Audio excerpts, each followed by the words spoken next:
During dinner, my son-in-law laughed. "What's it like to be a loser?" Everyone laughed, except me. I just smiled and asked, "How does it feel to know that this loser will no longer be paying your bills?" The moment those words left my mouth, my brother-in-law's face turned pale, and the family table turned into a battlefield. You won't believe what he did next. Before we continue, please subscribe to the channel and let us know where you are listening in the comments. "You know, Mark," my son-in-law Sheldon said, swirling the expensive Cabernet in his glass, "retirement must be nice. No pressure, no deadlines, no real responsibilities." I set down my fork carefully, the prime rib growing cold on my plate. Around the polished mahogany table, the one I'd helped Caroline pick out last year, candles flickered in crystal holders. My daughter had outdone herself tonight, celebrating Sheldon's promotion to regional sales manager. "It has its moments," I replied, watching him take another generous gulp of wine, the same wine I'd brought as a congratulatory gift. Sheldon leaned back in his chair, the one at the head of the table where he now preferred to sit during family dinners. I mean, don't get me wrong. You had a decent run as an engineer, but that was, 40 years ago? Different world now. Everything's digital, fast-paced. Takes a younger mind to really succeed. Caroline shifted uncomfortably beside me, her bracelet, last Christmas's gift for me, catching the candlelight. "Sheldon, Dad had a wonderful career. He designed infrastructure that's still standing today." Sure, sure," Sheldon waved dismissively. "But let's be honest. When was the last time you actually built something? Accomplished something significant?" My granddaughter Emma, only 9 years old, looked up from her chicken. "Grandpa built me a treehouse last summer." "That's sweet, honey," Sheldon patted her head patronizingly. "But Grandpa needs to understand that real men provide for their families through their own hard work. Not everyone can just coast through retirement while others carry the weight." The silence stretched longer than comfortable.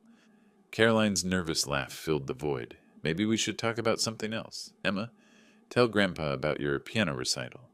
But Sheldon wasn't finished. The promotion had inflated him like a balloon, and the wine was making him bold. "Actually, I've been thinking.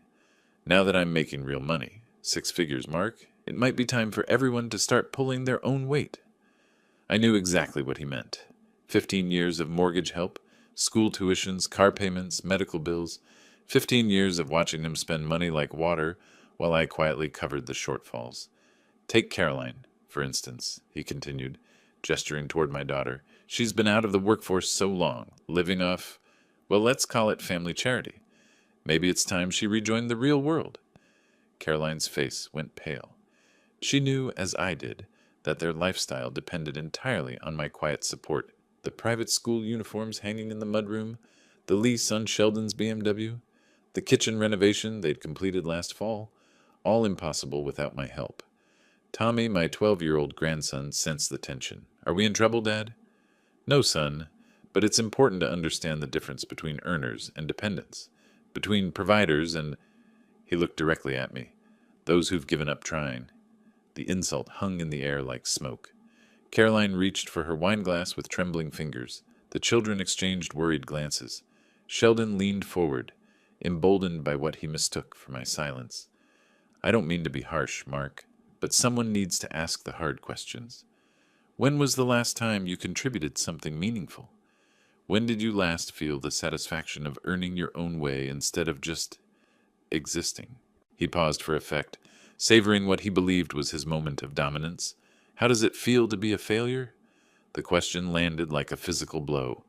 Caroline gasped. Tommy's fork clattered against his plate. Emma started to cry, but I didn't flinch.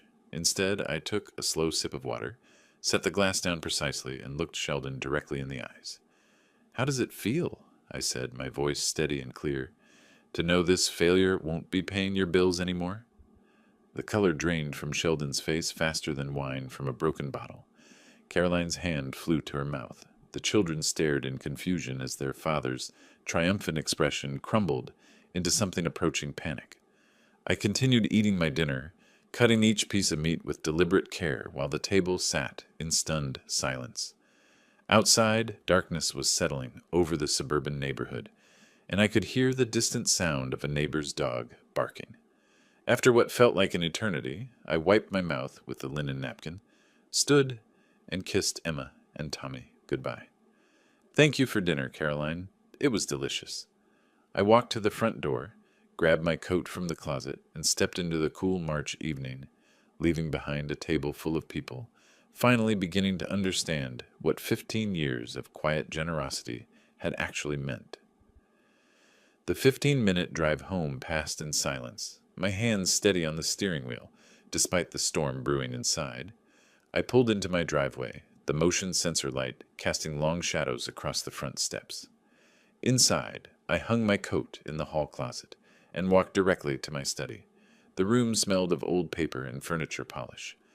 I switched on the brass desk lamp, its warm glow illuminating 15 years of meticulously organized filing cabinets. As a retired engineer, I'd kept every receipt, every bank statement, every canceled check. Time to see exactly what my failure had cost me.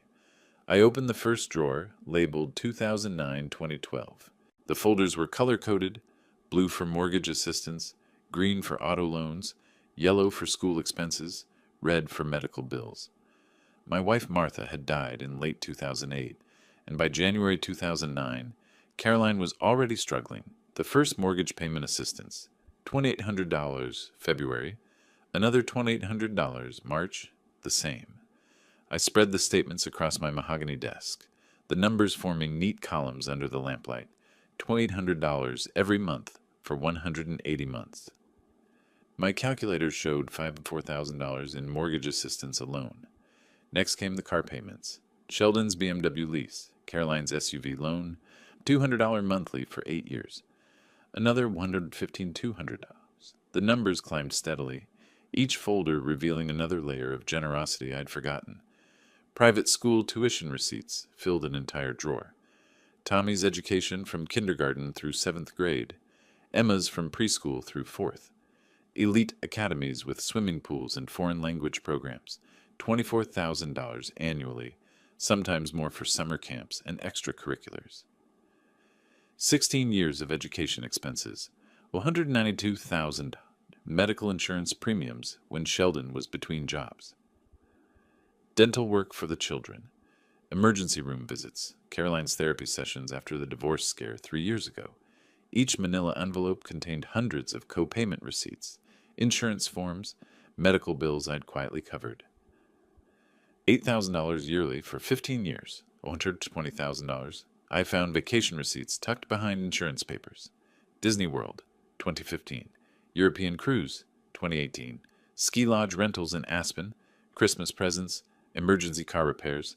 The down payment for Caroline's kitchen renovation. Another $45,000 in miscellaneous support. The final tally made me sit back in my leather chair. $976,200. Nearly $1 million.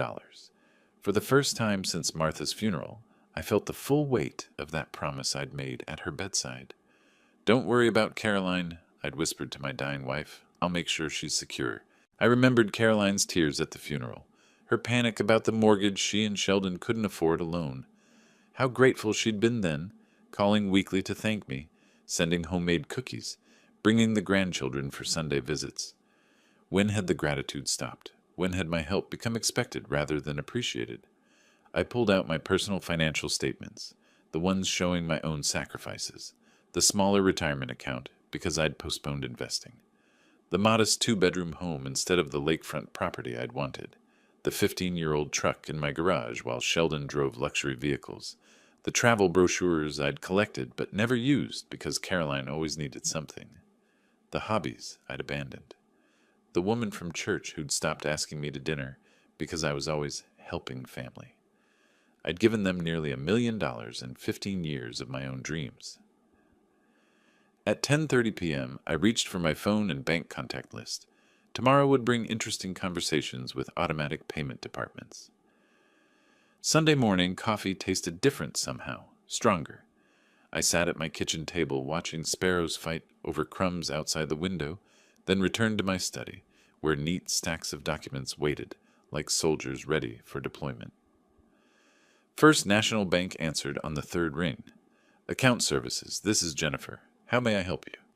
I need to cancel automatic payments from checking account 457899420156. My voice carried the same steady tone I'd used for 40 years of engineering presentations. May I have the last 4 digits of your social security number for verification? The process took 12 minutes. Jennifer was thorough, professional, and completely unaware she was dismantling 15 years of financial architecture with each keystroke. Those payments are now discontinued, Mr. Bennett. Is there anything else I can help you with today? That's all. Thank you. Check mark next to Mortgage Assistance, $2,800 month. Colorado Mountain Insurance required a supervisor. The BMW lease payment cancellation needed 3 transfers. Each call followed the same pattern: polite verification, efficient processing, confirmation numbers I dutifully recorded in my notebook. By 11:15 a.m., I'd crossed off 8 items from my list. The phone rang at 11:47. Dad? Caroline's voice carried confusion rather than panic. Not yet. Something weird happened with our mortgage payment. The bank called saying there were insufficient funds in the account, but that doesn't make sense because you assumed I'd keep paying forever. Silence stretched between us like a taut wire. What do you mean? Her voice climbed half an octave. Exactly what I said last night. I'm no longer covering your expenses. But Dad, you can't just... The mortgage, the insurance, Tommy's school, all discontinued as of this morning. I could hear her breathing quicken. This isn't funny. We'll lose the house. Then you'll need to figure out how to pay for it yourselves. The line went dead. My notebook showed 6 more calls to make. The utility companies were surprisingly efficient. Centura Academy's accounting department asked fewer questions than I'd expected. Each confirmation number went into my log with mechanical precision. Caroline called back at 12:23 p.m., her voice now tight with genuine fear. Dad, please, I don't understand what's happening. The school called, the insurance company, even the electric company. They're all saying our payments were declined because I canceled the automatic transfers from my accounts. Your accounts? The question came out as a whisper. Did you think these payments materialized from thin air, Caroline? Another silence. Then, but we never asked you to. You never asked because you never had to. I simply did it. We can't afford... She stopped herself. Yes, that's the point. At 12:31, my phone rang again. This time, Sheldon's voice came through with forced authority. Mark, whatever game you're playing needs to stop right now. No game, just reality. You can't destroy our family because your feelings got hurt at dinner. I'm not destroying anything. I'm simply stopping my financial support. You wanted to know how it feels to be a failure? Figure out your own bills. His silence lasted longer than Caroline's had. The final call on my list was to my financial advisor. Monday morning, we'd discuss redirecting those monthly payments into my long-neglected retirement fund. Outside, the sparrows had found more crumbs. At 1:15 p.m., the familiar sound of Sheldon's BMW pulling into my driveway broke the afternoon quiet. Through my living room window, I watched him slam the car door with unnecessary force, while Caroline emerged from the passenger seat, clutching her purse like a lifeline. They marched up my front walkway with the determined stride of people convinced they held the moral high ground. I opened the door before they could knock. We need to talk. Sheldon pushed past me without invitation, Caroline trailing behind with red-rimmed eyes. Please come in, I said to their backs. Sheldon positioned himself in the center of my living room like a general claiming territory. This ridiculous tantrum of yours ends now. You will call those banks immediately and restore every single payment. No, I won't. His face flushed crimson. You can't just cut us off without warning. There are legal obligations, verbal contracts. Show me the contract where I agreed to pay your bills forever. Caroline stepped forward, her voice trembling. Dad, please, think about what Mom would want. Remember what you promised at her funeral? The mention of Martha hit like a cold wind. But I'd expected this tactic. I promised to help you get stable. 15 years and nearly $1 million later, you're less stable than when we started. $1 million?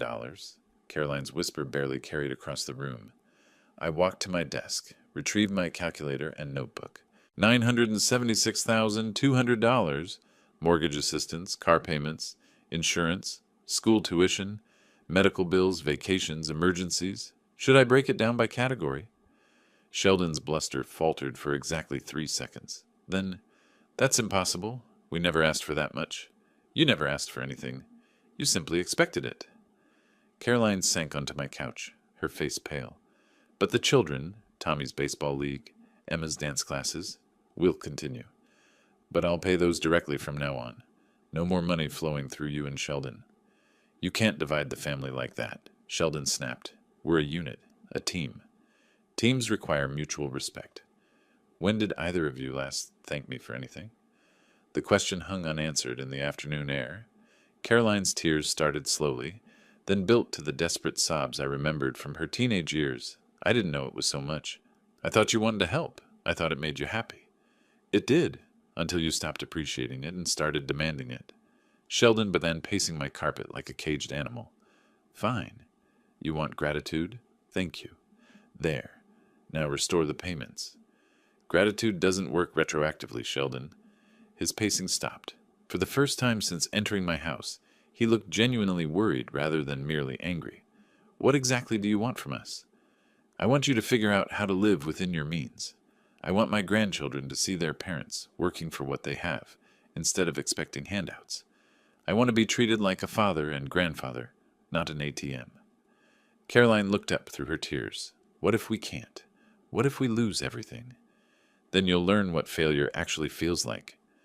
The silence stretched until even the afternoon shadows seemed to hold their breath. Sheldon straightened his shoulders, retrieving some of his corporate composure. We'll see about this. There are lawyers who specialize in elder financial abuse.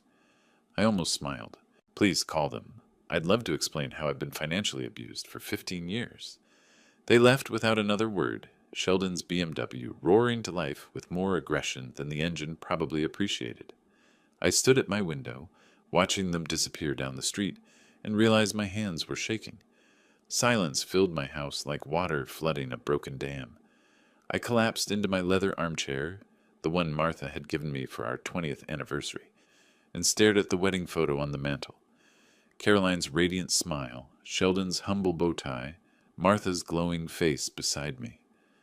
That was 2007. Sheldon worked at a small insurance company then, drove a 10-year-old Honda, and called me sir with genuine respect. Mr. Bennett, he'd said during our first private conversation, I want you to know I'll take good care of Caroline. I may not have much now, but I'm working hard to build something worthy of your daughter. The humility in his voice had been real. I'd believed him. 2 years later, Martha was gone. Cancer took her in 4 brutal months, leaving Caroline devastated, and Sheldon scrambling to manage their modest mortgage on his entry-level salary. The 2009 recession had just hit, and his company was laying people off. At Martha's funeral, Caroline collapsed against my chest. Dad, I don't know how we'll manage. Sheldon's job isn't secure, the house payments. Don't worry, I'd whispered, holding my grieving daughter. I'll help until you get stable. Until you get stable. Not forever. Those first years, Sheldon's gratitude was overwhelming. Handwritten thank you notes. Weekend visits where he'd fix my gutters or mow my lawn. Caroline called twice, weekly, just to check on me, bringing the grandchildren for Sunday dinners. Dad, you're literally saving our lives, she'd say, tears in her eyes. We'll pay you back when things improve. The first mortgage payment, $2,800, just 6 months, Sheldon promised, until I get promoted. The car loan help, $450 monthly, just until we build some equity in the house. Tommy's private school tuition, $2,000 monthly, just for kindergarten, to give him a strong foundation. Each just until became permanent. Each temporary measure became expected. By 2012, the thank you notes had stopped. Sheldon's weekend visits became occasional appearances where he'd drink my beer and complain about his boss. Caroline's grateful calls became monthly requests for additional help. Dad, can you cover Emma's dance classes? It's only $200 a month. Dad, the kids need new computers for school. Dad, our vacation rental fell through. Can you help with a different place? The word please disappeared first, then thank you. Finally, even can you became you need to. By 2018, Sheldon had stopped acknowledging my contributions entirely. At neighborhood barbecues, he'd brag about his house renovations, his children's private education, his successful lifestyle. When neighbors complimented his BMW, He'd beam with pride about his smart financial planning. Caroline began defending him over me. When I gently suggested they try managing some expenses independently, she'd respond with irritation. Dad, you don't understand modern family dynamics. Sheldon's under enormous pressure at work. The children have established routines. You can't just disrupt everything because you're feeling unappreciated. Unappreciated. The word hit like a physical blow. Last Christmas, neither of them acknowledged my support. Sheldon gave a toast about his hard work providing for the family. Caroline posted social media photos of their expensive gifts with hashtags about blessed family success. I'd sat in my small living room looking at their thank you cards from 2009, wondering when gratitude had calcified into entitlement. Now, sitting in the gathering dusk, I understood what Martha would have wanted. Not endless enabling, but dignity. Not unlimited generosity, but respect. Outside, shadows stretched longer across my front yard, and somewhere in the distance, a phone began ringing. 3 days passed like watching dominoes fall in slow motion. Monday morning brought the first bank notifications. Caroline called at 9:47 a.m., her voice thin with panic. Dad, they're saying our mortgage payment failed. There's a $75 penalty fee. The bank wants $28.75 by tomorrow, or they'll start foreclosure proceedings. I said nothing. The silence stretched until she hung up. By noon, Sheldon's BMW lease company had left 2 voicemails about their missed $650 payment. Caroline's SUV loan, another $480 monthly, bounced with a $50 penalty. Their homeowner's insurance lapsed at 3 p.m. when the automatic payment failed. Tuesday brought deeper water. Caroline called again, this time with Sheldon shouting in the background. We can't cover everything. Her voice cracked. I applied at Target, Walmart, 3 restaurants. Even if I get hired immediately, they're offering $12 an hour. That's barely $2,000 a month before taxes. For the first time in 15 years, she was doing mathematics on her survival. Wednesday afternoon, I drove past Centura Academy during pickup time. Tommy and Emma stood with other children whose tuition payments had cleared. The school had called Caroline that morning. $4,800 due immediately, or the kids would be withdrawn by Friday. That evening, my neighbor, Mrs. Payne, mentioned hearing raised voices from Caroline's house during her walk. Seems like financial troubles, she said sadly. The young man was yelling something about credit cards being maxed out. Thursday brought the crescendo. Caroline's third call came at 2:15 p.m. Dad, please, I went to 5 interviews yesterday. McDonald's, a cleaning company, a grocery store. They all want references from recent employers. I haven't worked since 2009. Her voice had lost its demanding edge, replaced by something I hadn't heard in years. Humility. Sheldon tried to pay the mortgage yesterday. Our account has $3,000. The payment is $28.75. He paid it, then realized we couldn't cover utilities, groceries, or gas for the cars. He had to call the bank back and cancel the payment. I remained silent. The BMW lease company scheduled a repossession for Monday. They're taking Sheldon's car unless we pay $650, plus a $200 reinstatement fee. More silence. Dad? Her voice became very small. I think we're going to lose everything. Yes, I said quietly. You probably are. She started crying then. Deep, painful sobs that reminded me of her teenage heartbreaks. But this wasn't teenage drama. This was adult consequence. Friday morning, I sat in my study reviewing my redirected financial plan. Those monthly payments I'd been making would go toward the European river cruise. Martha and I had planned before she got sick, the Italian cooking classes, the photography workshop in Scotland. My phone rang at 11:30. Sheldon this time. Mark, his voice had none of its previous arrogance. We need to talk. We've talked. No, we need to really talk, as adults, about how we can fix this situation. You mean how I can fix your situation? A long pause. Yes, that's exactly what I mean. At least he was finally being honest. Come over Sunday afternoon, all of you. Bring the children. What should we prepare to discuss? Reality, I said, and hung up. Outside my window, the first spring flowers were beginning to push through the soil. Monday morning, my friend Dave from the hardware store called with concern in his voice. Mark, I heard something troubling yesterday. Sheldon was at Murphy's bar telling folks you cut off your family without warning. Said you're forcing the kids out of private school out of spite. I set down my coffee cup slowly. What exactly did he say? Called it financial abandonment of innocent grandchildren. Used a lot of business terms. Made it sound like you're punishing Caroline for something petty.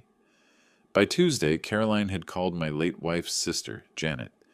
Janet phoned me that afternoon, her voice tight with disapproval. Caroline says you've abandoned them in their time of greatest need. She was crying. Mark said the children don't understand why Grandpa doesn't love them anymore. Did she mention the $976,000 I've given them over 15 years? Long silence. What? Nearly $1 million, Janet. Mortgage payments, car loans, insurance, school tuition, medical bills, vacations, every month for 15 years. That can't be right. I have documentation for every penny. The next morning, Emma called me. Her small voice was carefully rehearsed. Grandpa? Mommy says we might lose our house because you don't want to help us anymore. Did we do something wrong? My heart twisted, but I kept my voice gentle. You didn't do anything wrong, sweetheart. Would you like me to pick you up for ice cream this afternoon? Mommy says you might say no to everything now. I never say no to ice cream with my granddaughter.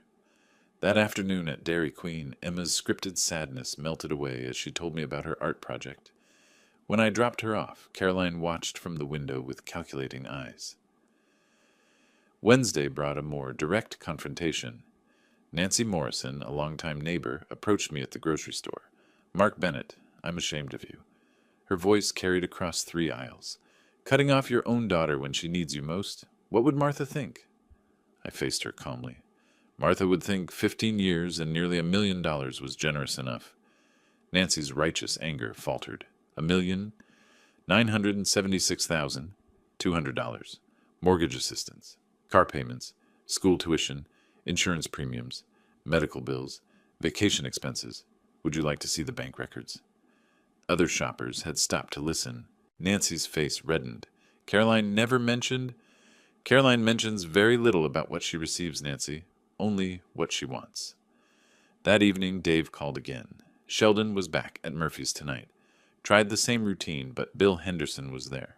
Remember Bill? He sold them that BMW 3 years ago. What did Bill say? Asked how Sheldon afforded a $60,000 car on his salary. When Sheldon started deflecting, Bill mentioned he remembered you co-signing the lease. The whole bar got quiet, real fast. Thursday morning brought a call from my old engineering colleague Tom. Heard some interesting gossip at the coffee shop. Also heard your side from Dave. Mind if I ask you directly, did you really support them for 15 years? Every month since Martha died, and they never acknowledged it. Last Christmas, Sheldon gave a toast about his hard work providing for the family. Caroline posted photos of their expensive gifts on social media with hashtags about blessed family success. Tom whistled low. That's cold, Mark. Friday evening, I was watering my front garden when Mrs. Payne approached. Mr. Bennett, my daughter heard something at school pickup today. Parents talking about family drama. She said some people are questioning the story your son-in-law's been telling. I continued watering my roses. People have a right to their opinions. She also said you've been very generous to those children over the years. Very generous. I love my grandchildren. Of course you do. That's never been in question. Saturday morning, Caroline called, her voice shrill with desperation. People are asking questions, Dad. Uncomfortable questions about money and timelines and documentation. You need to stop spreading lies about us. I haven't spread anything, Caroline. I've simply answered questions honestly when asked directly. You're destroying our reputation in this community. I'm not destroying anything. I'm just no longer subsidizing the creation of false ones. The line went dead. Sunday arrived with clear skies, and the knowledge that by afternoon we'd all be sitting in my living room again. But this time, the community would be watching. The family meeting never happened. By Monday morning, reality had other plans. Dave called me at 8:15 a.m. Mark saw a foreclosure notice posted on Caroline's front door yesterday evening. Big official thing from the county. I set my coffee down carefully. 30 days. They had 30 days to pay $625. 3 months of missed mortgage payments, plus penalties and legal fees. Tuesday morning brought more changes. Caroline's BMW was gone from their driveway, replaced by a 10-year-old Honda Civic. Mrs. Payne mentioned seeing Sheldon at the Honda dealership looking defeated, while Caroline filled out paperwork. The monthly savings must be significant, she observed. That BMW lease was probably costing them nearly $1,000 monthly. Wednesday afternoon, I stopped by the grocery store and saw Caroline behind the checkout counter. She wore a blue vest with a name tag, scanning items with mechanical precision. When Mrs. Patterson approached her lane, Caroline's face flushed deep red. "Caroline? Dear, I didn't know you were working here." "Started Monday," Caroline replied, not meeting her eyes. "Paper or plastic?" Her shift ended at 6 p.m. I watched through the window as she walked to the old Honda, her shoulders slumped with exhaustion. That evening, Tommy called me. "Grandpa, Mom, and Dad are fighting again. Really loud this time." "About what, buddy?" "Money. Dad said Mom's job doesn't pay enough to matter. Mom said Dad never made enough either. Then they said mean things about you." "What kind of mean things?" "That you ruined everything on purpose. But then Mom started crying and said, maybe they ruined it themselves." Thursday morning brought the sound of raised voices from their house during my morning walk. Through the thin walls, I caught fragments. 8 hours on my feet for peanuts. Never appreciated what we had. Your pride got us into this mess. 15 years of handouts, and now... The arguing stopped abruptly, replaced by the sound of a door slamming and Sheldon's Honda starting up. That afternoon, Emma visited me, her usual cheerfulness replaced by worry. "Grandpa, why is everything different now?" I settled her at my kitchen table with cookies and milk. "What feels different, sweetheart?" "Mom's always tired and sad. Dad gets angry about everything. They talk about losing our house. Tommy heard them say we might have to change schools." "How do you feel about that?" "Scared, but also," she hesitated, "also like maybe they should have said thank you more." Out of the mouths of babes. Friday evening, I was reading in my study when my doorbell rang. Sheldon stood on my porch alone, his corporate confidence completely absent. His usual pressed shirt was wrinkled, his tie loosened, his face showing exhaustion I'd never seen before. "Mark, I need to talk to you. Just the two of us." Man to man. I invited him into my living room, the same room where he'd demanded I restore payments just 2 weeks ago. He sat heavily in the chair, his hands clasped tightly between his knees. "The foreclosure is real. 30 days. Caroline's working 40 hours a week for $13.50 an hour. After taxes, that's maybe $1,100 a month. I'm bringing home about $5,800 monthly. The mortgage alone is $2,875. He looked up at me with something approaching humility. "We can't make it work. Not even close. We never could we? Without you, I mean." "No," I said quietly. "You never could. I've been thinking about something you said about earning respect versus inheriting it." His voice cracked slightly. "I never earned anything, did I? The house, the cars, the kids' schools, none of it was really mine." "What do you want from me, Sheldon?" "I want to know if there's a way back from this. Not back to how things were, but forward to something better." Outside, the streetlights were beginning to flicker on as darkness settled over our suburban neighborhood. Saturday afternoon, I was organizing my financial documents when the doorbell rang. Caroline stood on my porch in her blue grocery store vest, her face streaked with tears and exhaustion. "Dad, please. We need to talk about Tommy and Emma." She looked different, smaller somehow. The entitled confidence I'd watched grow over 15 years had crumbled, leaving behind the frightened daughter I remembered from Martha's funeral. I invited her into the living room. She collapsed into the same chair where Sheldon had sat the night before, her hands shaking as she pulled off her work name tag. 4 days, she whispered. 4 days until they complete the foreclosure. Tommy keeps asking if we're really going to lose the house. Emma had nightmares last night about moving to a strange place.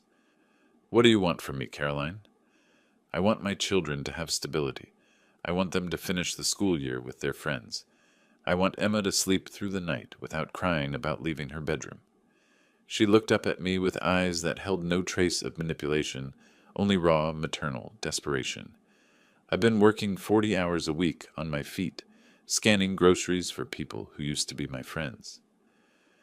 Yesterday, Mrs. Henderson came through my line and asked why I was working there. I wanted to crawl under the counter and disappear.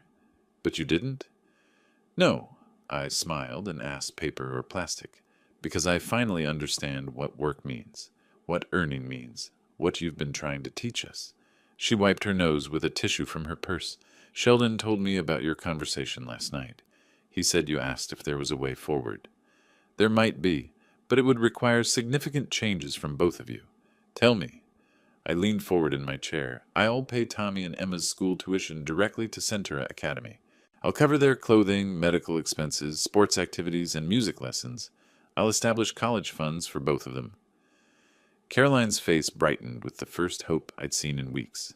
But, I continued, I won't pay your mortgage, car payments, insurance, or any adult lifestyle expenses. You and Sheldon will live within your actual means. Period. We can do that. We'll downsize, find a smaller place. There's more. I want public acknowledgement of the 15 years and $976,000 I've provided. I want sincere public apologies for the disrespect and entitlement. I want genuine gratitude, not just when you need something. Caroline's face crumpled. Sheldon will never agree to public apologies. His pride is more important than his children's stability. We sat in silence while she processed this reality. What kind of public acknowledgement? A letter to the community newspaper explaining how I've supported your family and thanking me for my generosity. An honest Facebook post about 15 years of financial help.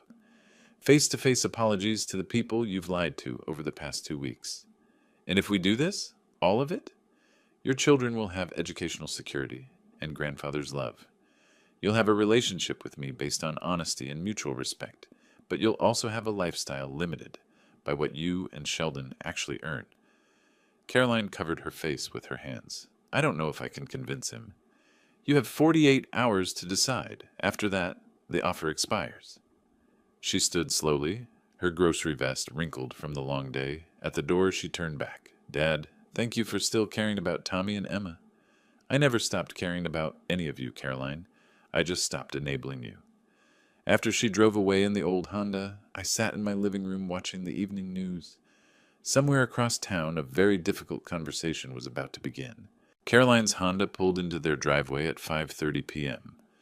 Through my neighbor Dave's later account, I learned how the evening unfolded. Sheldon was heating leftover pizza when Caroline entered the kitchen, still wearing her grocery vest. He looked up from the microwave, noting her red-rimmed eyes and exhausted posture. Where have you been? Your shift ended at 3. I went to see Dad. The microwave beeped in the silence that followed. Sheldon pulled out the steaming pizza, set it on the counter, and turned to face his wife fully.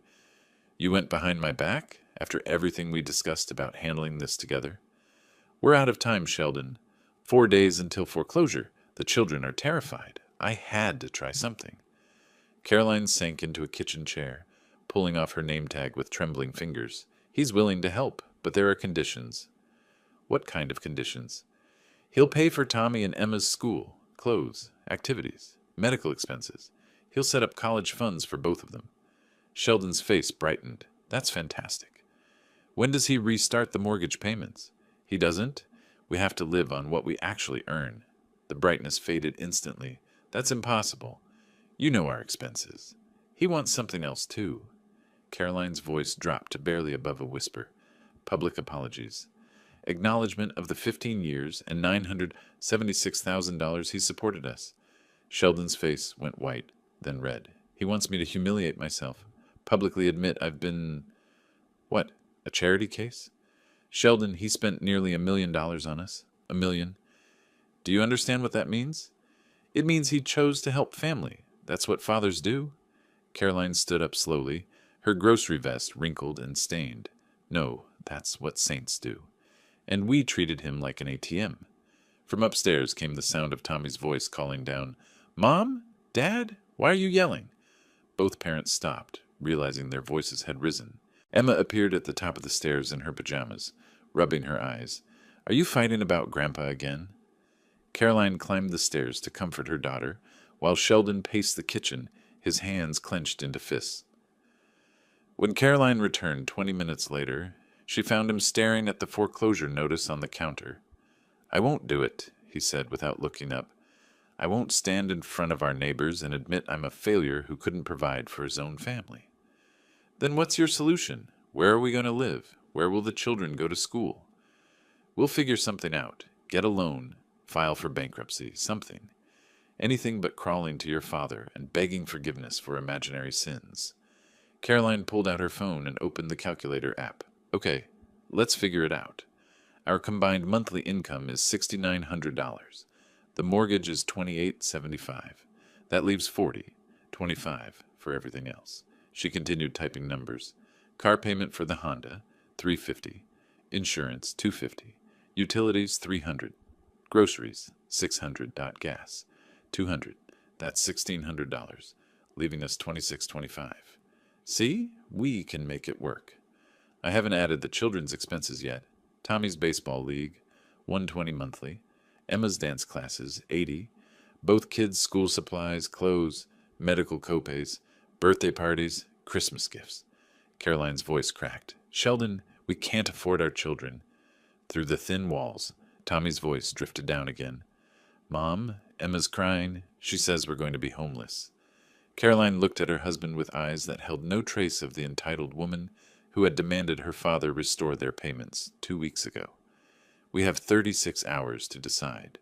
Dad's offer expires Monday at noon." She walked upstairs to comfort her children, leaving Sheldon alone in the kitchen with the foreclosure notice and a calculator that couldn't make their impossible mathematics work. Monday morning at 10:15, the Honda pulled into my driveway carrying all 4 of them. Through my front window, I watched Sheldon emerge from the passenger seat with the defeated posture of a man who'd spent the night staring at ceilings.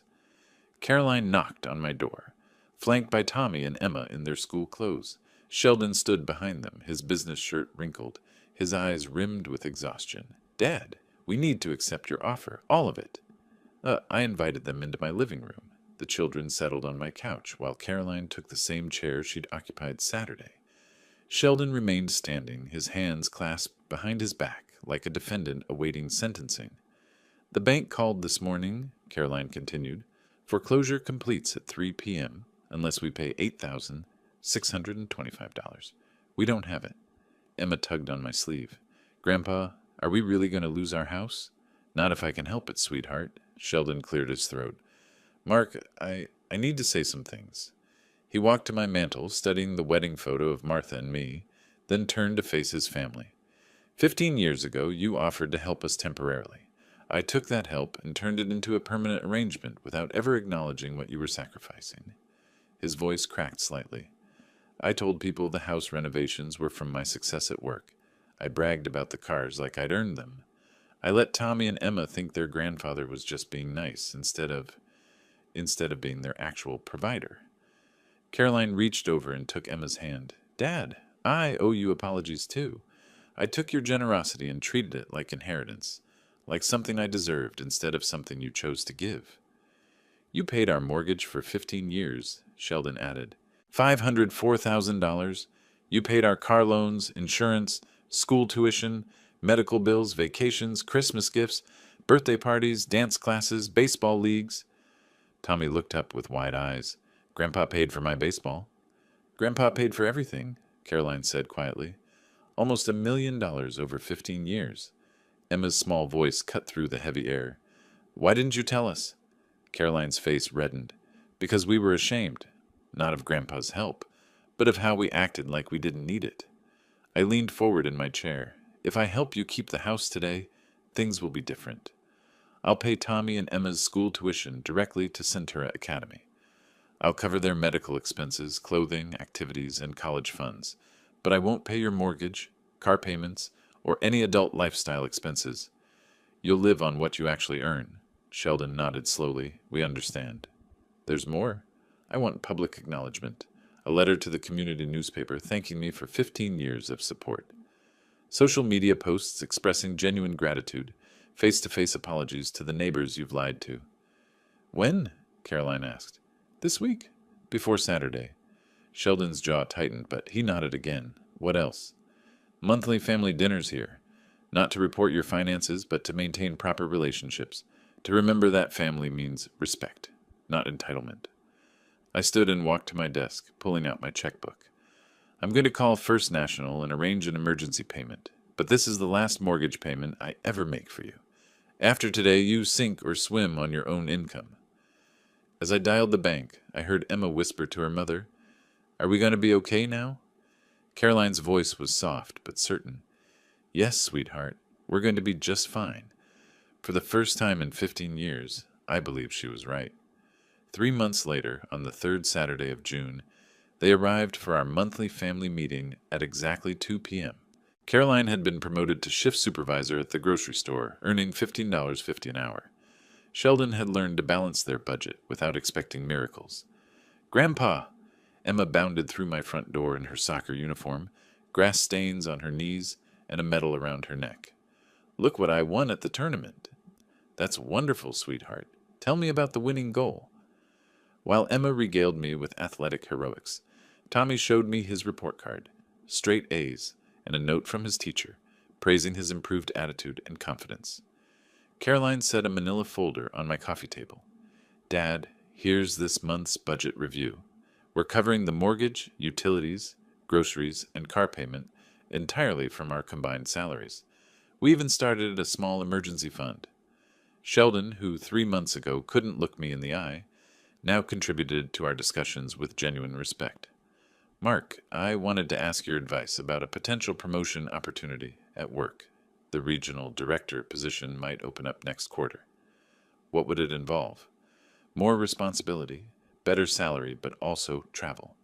I wanted to make sure Caroline and I could handle the children's schedules if I'm away occasionally." I opened my own folder, organized with typical engineer precision, Tommy's soccer league fee, paid directly to Colorado Youth Sports. Emma's piano lessons, handled through Mountain Music Academy. Both children's dental checkups are scheduled for next month, covered under my family plan. Caroline smiled, a genuine expression I hadn't seen in years. "Dad, I can't thank you enough for keeping their lives stable while we figured out how to be actual adults." "Speaking of being adults," Sheldon added, "we completed the community service hours Judge Martinez assigned after our public apology letters. Volunteering at the food bank was enlightening. We met families genuinely struggling, not just living beyond their means like we were." Emma tugged on my sleeve. "Grandpa, can we show you the thank you cards we made?" Both children produced construction paper cards, decorated with glitter and heartfelt messages. Tommy's read, "Thank you for taking care of us, even when Mom and Dad forgot to say please." Emma's was simpler. "I love you, Grandpa. You're the best." These weren't coached expressions or guilt-driven apologies. These were the authentic words of children who finally understood what love and security actually meant. "There's something else," Caroline said quietly. "Sheldon and I have been talking about eventually buying a smaller house, something we can actually afford on our own income. Not immediately, but maybe in 2 years when we've built more savings." "That sounds like good planning," Sheldon nodded. "We want to prove we can stand on our own feet. Not because we don't appreciate your help with the kids, but because we need to respect what you've already given us." As the afternoon wound down, Tommy asked the question that summarized everything. "Grandpa, are you proud of us now?" I looked around my living room at my daughter, who had learned the value of work, my son-in-law, who had swallowed his pride for his children's sake, and my grandchildren, who finally understood gratitude. "Yes, Tommy, I'm very proud of all of you." They left as the sun was setting, Emma's hand in mine as I walked them to their car, the same Honda that had replaced the BMW, but somehow it looked less like a downgrade and more like a choice made with wisdom. Watching their taillights disappear down my street, I realized Martha would have been proud too. Not of the money I'd spent or the control I'd finally asserted, but of the family we'd become when respect replaced entitlement and love replaced exploitation. The revenge I'd sought wasn't punishment, it was transformation, and sometimes that's the sweetest justice of all. If you like this story, please like this video, subscribe to the channel, and share your impressions of this story in the comments. To listen to the next story, click on the box on the left. Thank you for watching.